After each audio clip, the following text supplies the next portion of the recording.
The Treasure Seekers. Chapter 11. The Nobleness of Oswald. The part about his nobleness only comes at the end, but you would not understand it unless you knew how it began. It began, like nearly everything about that time, with treasure-seeking. Of course, as soon as we had promised to consult my father about business matters, we all gave up wanting to go into business.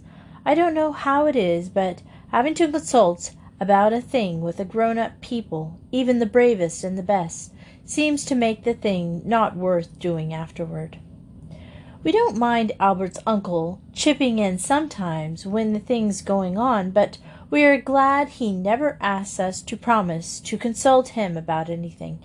Yet Oswald saw that father was quite right, and I dare say, if we had had that £100, we should have spent it on the share in that lucrative business for the sale of unusual patent, and then found out afterwards that we should have done better to spend the money in some other way.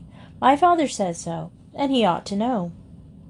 We had several ideas at about that time, but having so little chink, always stood in the way. This was the case with H.O.'s idea of setting up a coconut shy on that side of the heath, where there are none generally. We had no sticks or wooden balls, and the greengrocer said he could not book so many as 12 dozen coconuts without Mr. Bastable's written order, and as we did not wish to consult my father, it was decided to drop it. And when Alice dressed up Pincher in some of the old doll's clothes, we made up our minds to take him round with an organ as soon as we had taught him to dance, and we stopped at once by Dicky's remembering how he had once heard that an organ cost £700. Of course this was the big church kind, but even the ones on 3 legs can't be got for 1 and 6pence, which was all we had at first thought of it. So we gave that up too. It was a wet day, I remember, the mutton hash for dinner, very tough, with pale gravy with lumps in it. I think the others would have left a good deal on the sides of their plates, although they knew better. Only Oswald said it was the savory stew made of the red deer that Edward shot. So then we were the children of the New Forest. No one in the New Forest minds the venison being tough and the gravy pale.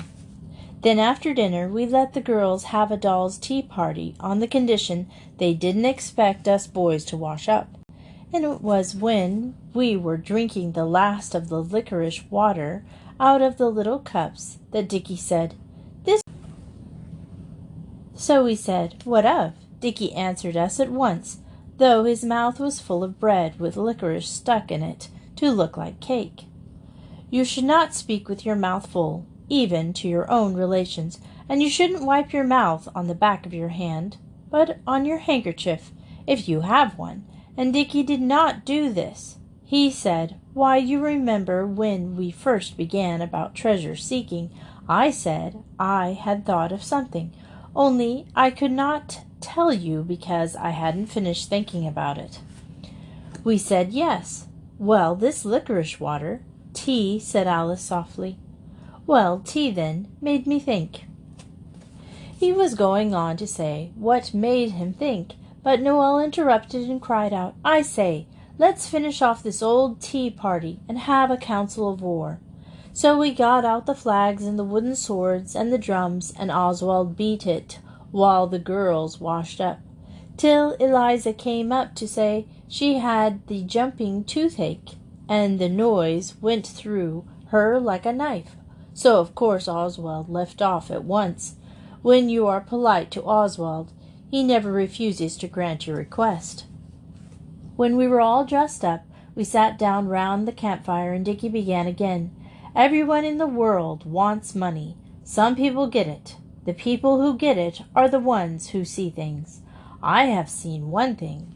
Dicky stopped and smoked the pipe of peace. It is the pipe we did bubbles with it in the summer, and somehow it had not got broken yet. We put tea leaves in it for the pipe of peace, but the girls are not allowed to have any. It is not right to let girls smoke.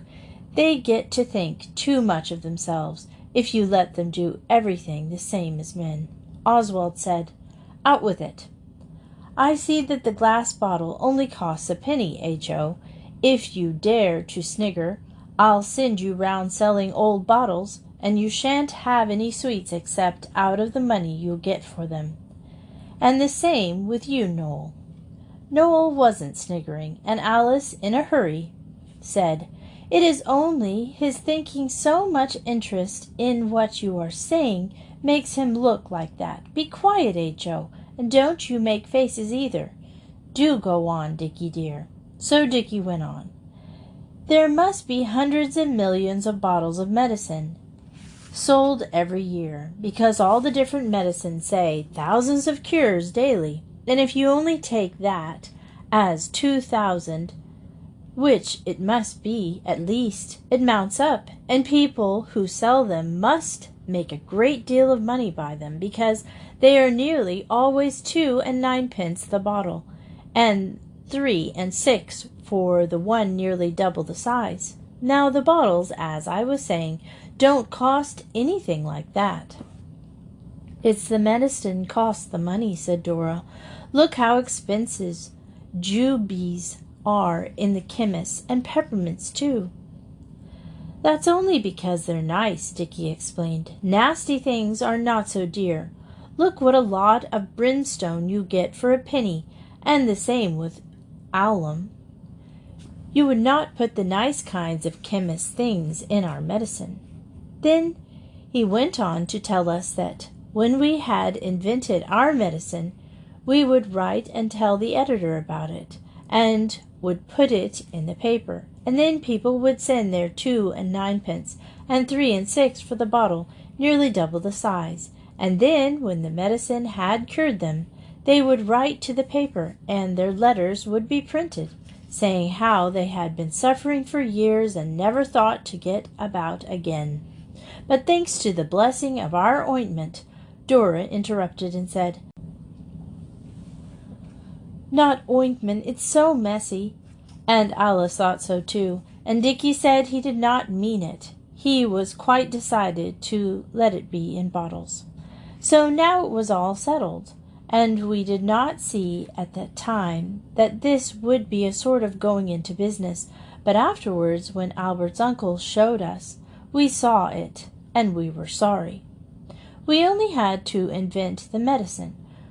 We might think that was easy, but of the numbers of them you see every day in the paper, but it is much harder than you think. First, we had to decide what sort of an illness we should like to cure, and a heated discussion ensued, like in Parliament.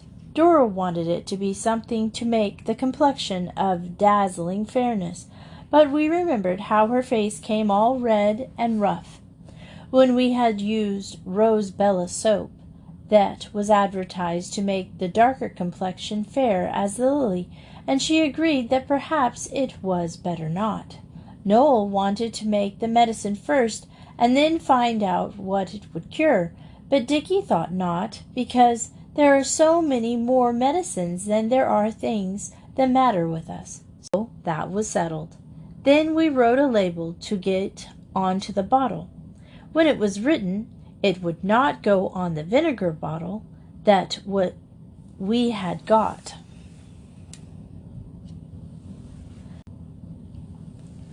"I can't help it," said Noel. "You should have caught it yourself. Then it wouldn't have come to me." And Alice said she had known all along Noel oughtn't to have stood out in the bank cheering in the cold. Noel had to go to bed. And then we began to make the medications. We were sorry he was out of it, but he had the fun of taking the things. We made a great many medicines. Alice made herb tea. She got sage and thyme and savory and marjoram and boiled them all up together with salt and water. But she would put parsley in it too. Oswald is sure parsley is not an herb.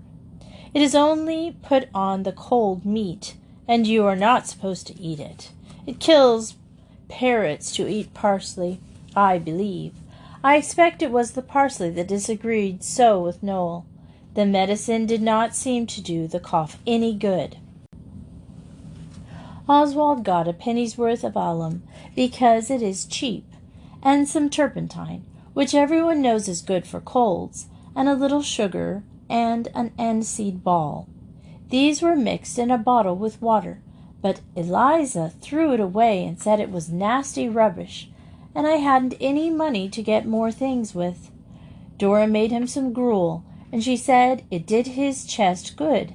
But of course that was not so, because you cannot put gruel in bottles and say it is medicine. It would not be honest, and besides nobody would believe you. Dick mixed up lemon juice and sugar and a little of the juice of the red flannel that Noel's throat was done up in. It comes out beautifully in hot water. Noel took this, and he liked it. Noel's own idea was licorice water, and we let him have it, but it is too plain and black to sell in bottles at the proper price. Noel liked H.O.'s medicine the best, which was silly of him because it was only peppermint melted in hot water, and a little cobalt to make it look blue. It was all right because H.O.'s paint box is the French kind.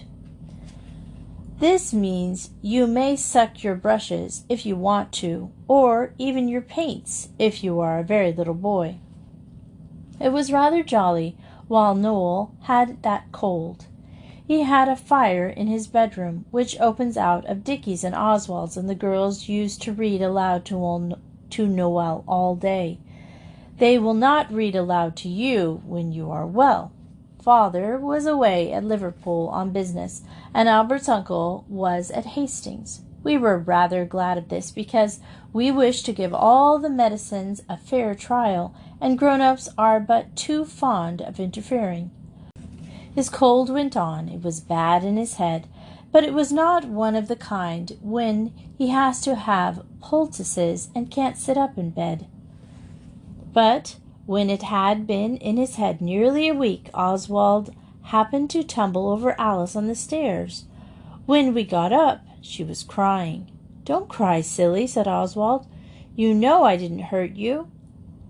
"I was very sorry if I had hurt her, but you ought to not sit on the stairs in the dark and let other people tumble over you.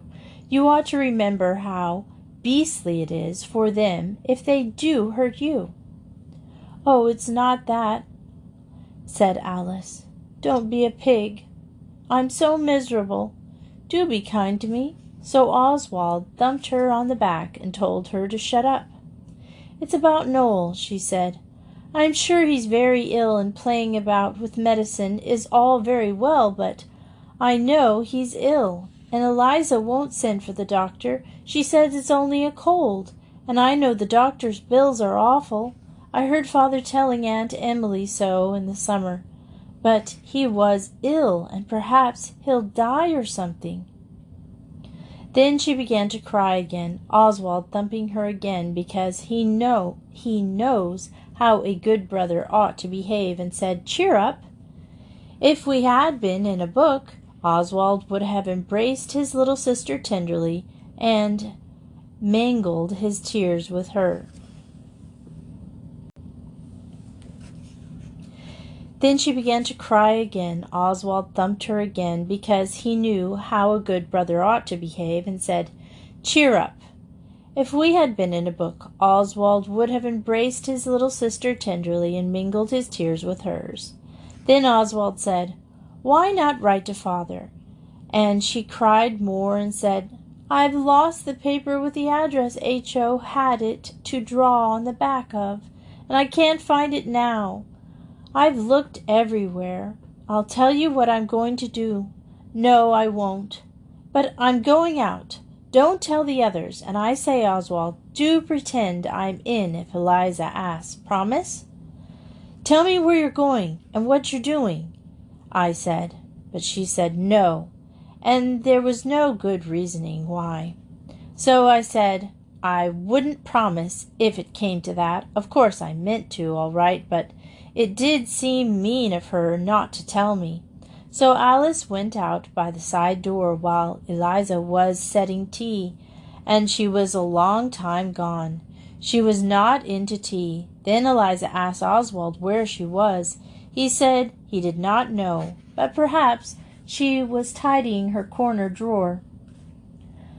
Girls often do this, and it takes a long time. Noel coughed a good bit after tea and asked for Alice.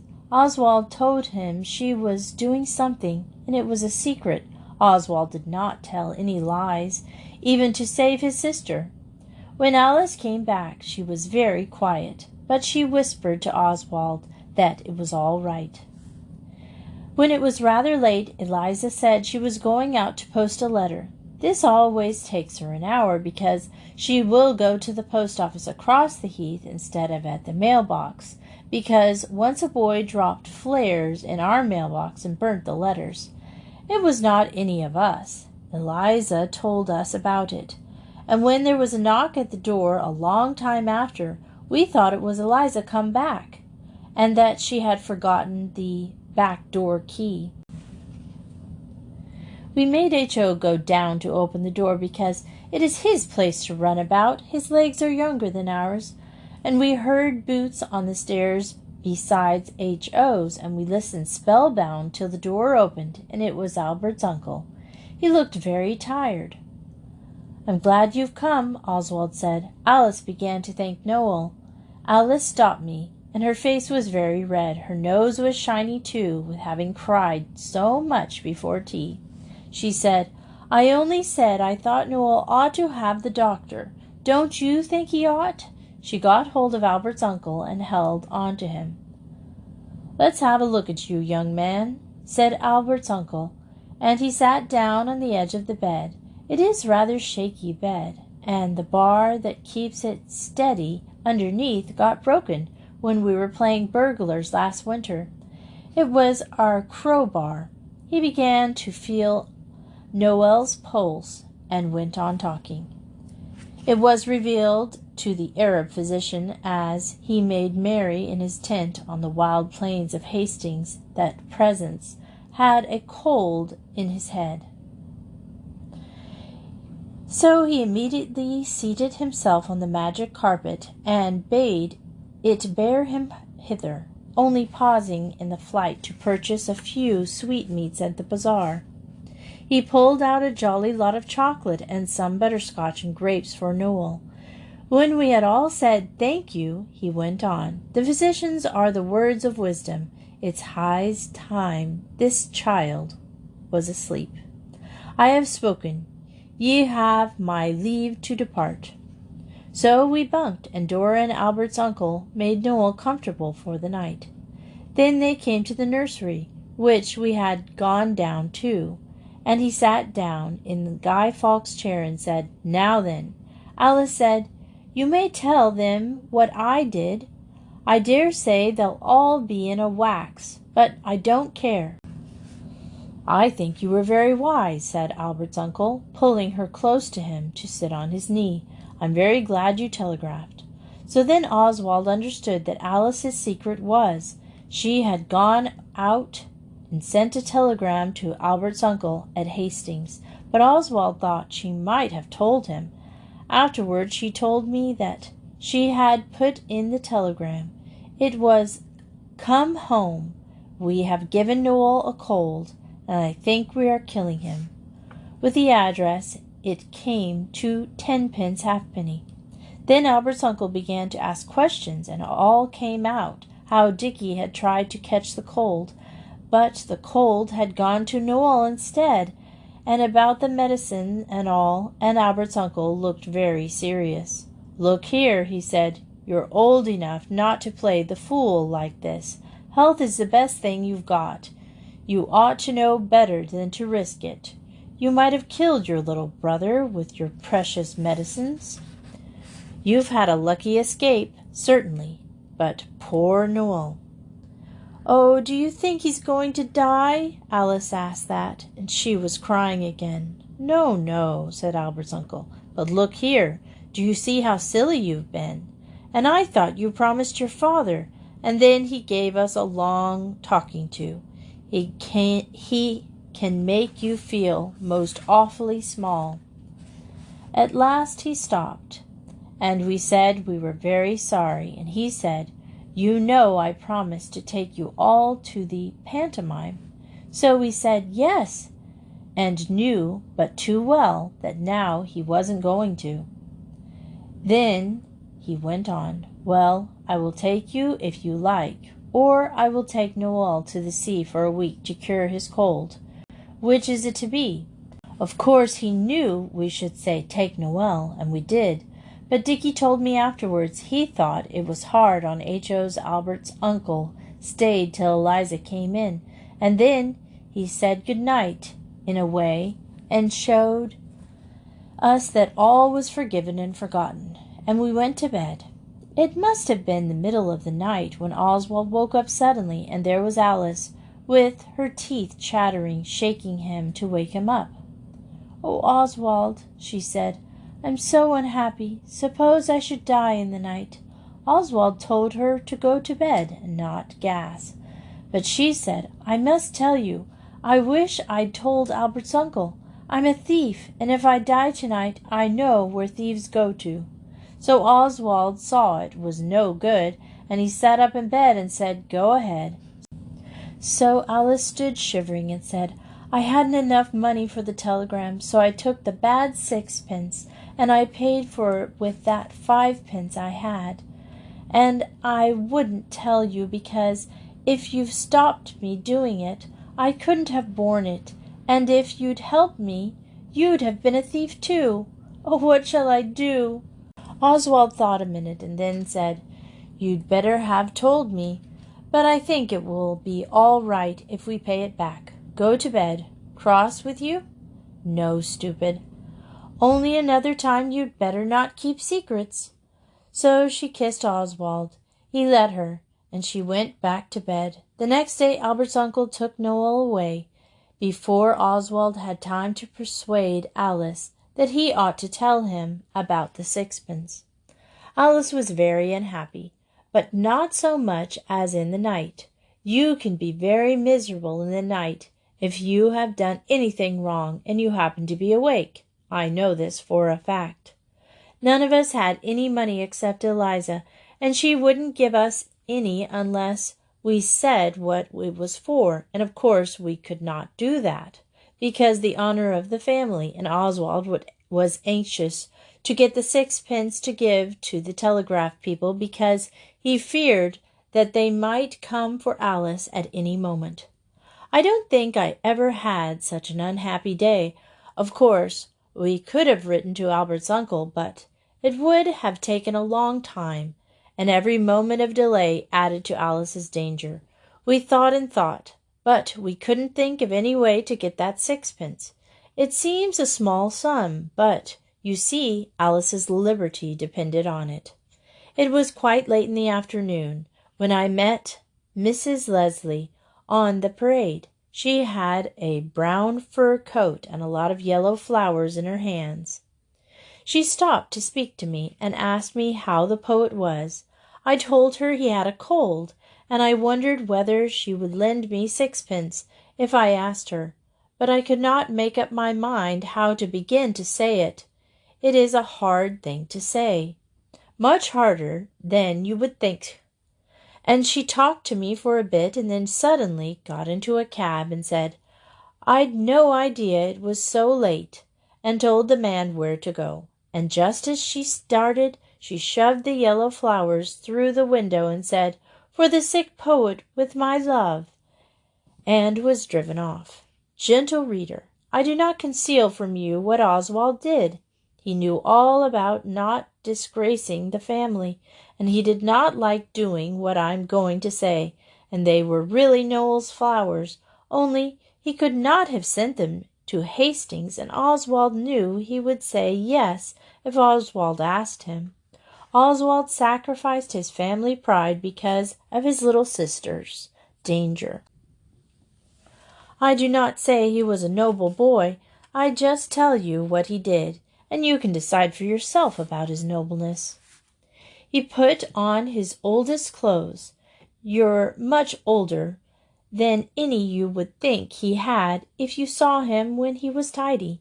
And he took those yellow chrysanthemums, and he walked with them to Greenwich Station and waited for the train bringing people from London. He sold those flowers in penny bunches and got 10 pence. Then he went to the telegraph office at Lewisham and said to the lady there, "A little girl gave you a bad sixpence yesterday. Here are the 6 good pennies." And the lady said she had not noticed it, and never mind. But Oswald knew that honesty is the best policy, and he refused to take the pennies. So at last she said she would put them in the plate on Sunday. She is a very nice lady. I like the way she does her hair.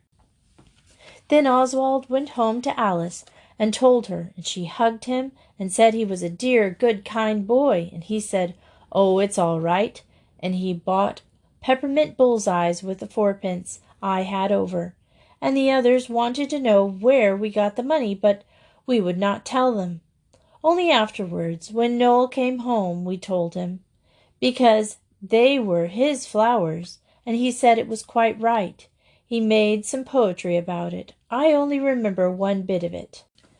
The noble youth of high degree consents to play a menial part, all for his sister Alice's sake, who was so dear to his faithful heart.